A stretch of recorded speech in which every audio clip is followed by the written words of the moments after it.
Welcome to Nerd House. I'm your host, Matt Day, and today we're going to be taking a look at the Nintendo Switch. I've owned this console for about a month now, and I did wait a few months after it launched to pick one up because the launch lineup of games was a little bit small, so I wanted to give it time to let that library build up and actually give myself time enough to find one of these because this was extremely hard to find. But after a couple weeks of calling every store around me every single day, I finally managed to pick one up, and ever since I picked this up, I have played it every single day. So I've been absolutely loving this thing, but today we're going to talk about things I love, things I would possibly change if I could, and hopefully give you guys a little bit more information on the Switch. Now, I've always been a big fan of handhelds. I've had every Nintendo handheld that they've ever released, everything from the original Game Boy all the way up to my new 3DS XL, which I love, and I've had the Sega Game Gear, a couple different PSPs. I've just always been a big fan of handheld gaming just because it works for me. It's something I've always really enjoyed.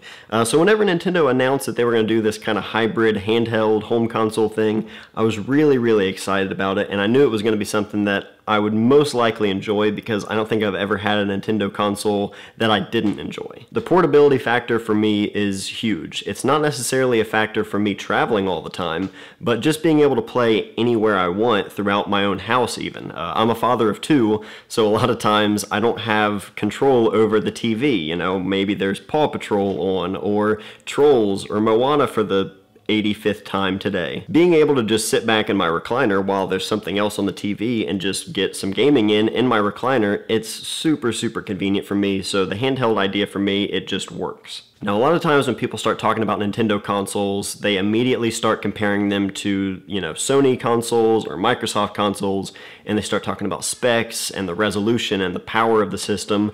Nintendo has never been something about power for me. I don't buy a Nintendo console to have, the latest in resolution or, how powerful the machine is or anything like that. It's specifically about fun and the exclusive titles that I can only play on a Nintendo console. So for me, I don't worry about anything about that with specs or how powerful the machine is. That being said, I find this plenty powerful enough. I mean, I still play my 3DS XL, I still play a lot of virtual console titles on there, so 8-bit graphics, 16-bit, all kinds of stuff like that. I'm not necessarily in this to have, the most cutting-edge graphics or anything like that. I do have a PlayStation 4, and I love it for its own reasons, just the same way I love the Switch. So this, whenever it's docked, sits right next to my PS4, and I play them for two entirely different reasons, but I love them both. So we'll get this out of the way. No console is perfect. You're always going to be able to find things that you would change about a console, whether it be small or large. So for me, there are a couple of things that I would change about the Switch if I could, and hopefully some of these things can be fixed in simple things like firmware updates,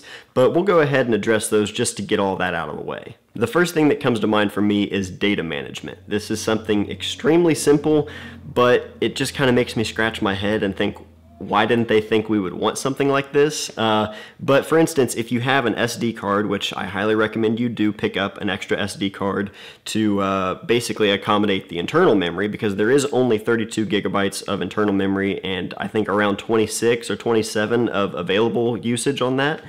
And you're not going to be able to switch from, moving your files from the internal memory to the SD card or vice versa. Right now you can see what's on there, but you can't actually move things around. And it's a really simple thing, for instance, if you need to take things from one SD card and bring it to another console or move things around so you have more space, or if something happens to that SD card, there's just a lot of different things that might come up where you might need to switch things around, and for whatever reason, you can't do that. You can only see the files and delete them. You can't transfer them back and forth. So I'm sure this is something that they can fix in a firmware update. I feel like it's something they have to do, but again, not a deal breaker, but it's just like, why? And also the kickstand.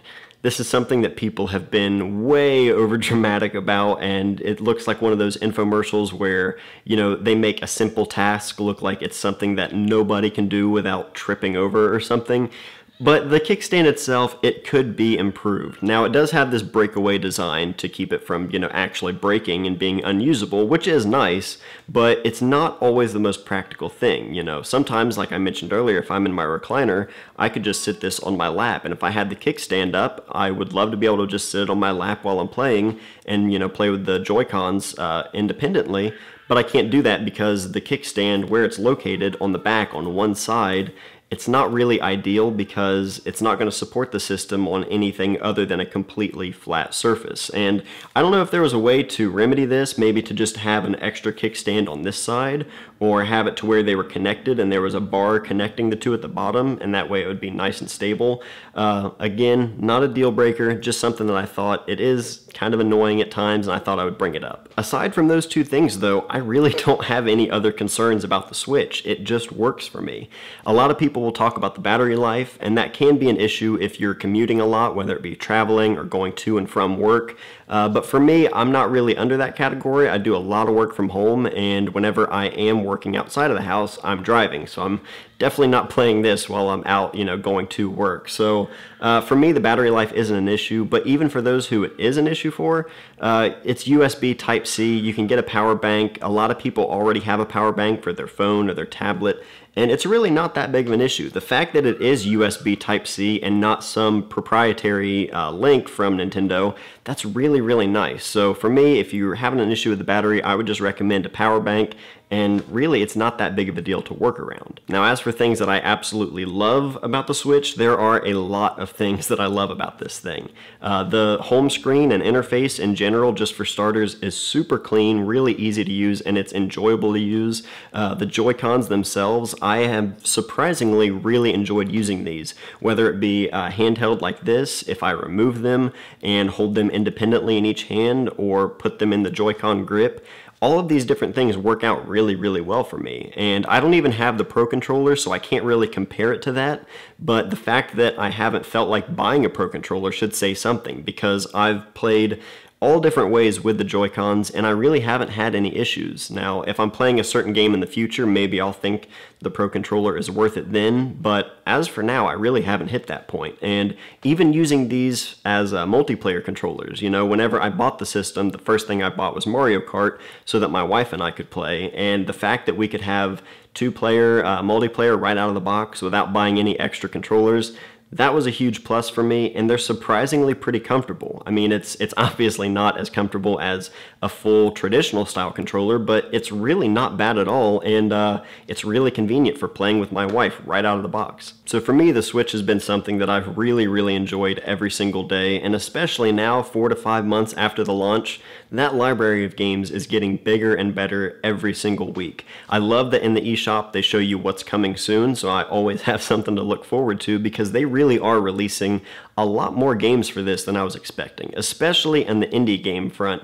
I'm a big fan of indie games. I always try to support indie games as much as I can, because the more third-party support that we show the Switch, likely the more titles of third parties that we're actually going to see. And the Switch is absolutely full of great indie games. And I am planning on doing a video on showing you what all is on my Switch, so that way I can show you some games that you would definitely want to check out. So stay tuned for that. But really, it's a great time to get into the system. I am glad I waited a few months, because at launch it was a little slim. But man, right now I am just not running out of titles to play on the Switch. And of course, we all know that Super Mario Odyssey is coming out in just a few months, and I could not be more excited for that game, as I'm sure a lot of you are as well. So definitely, if you see one out right now on the shelves, as hard as these can be to find sometimes, I would recommend picking one up the first chance you get. So what do you guys think? Have you picked up a Switch yet? Are you still waiting? Definitely let me know in the comments, and let me know of any other Switch videos that you guys would like to see. I plan on showing a lot of different Switch content on this channel, because I really, really enjoy using this thing, but expect to see a lot of other stuff as well. So if you guys have any recommendations, again, please let me know in the comments. Thank you guys for stopping by Nerd House, and I will see you guys next time.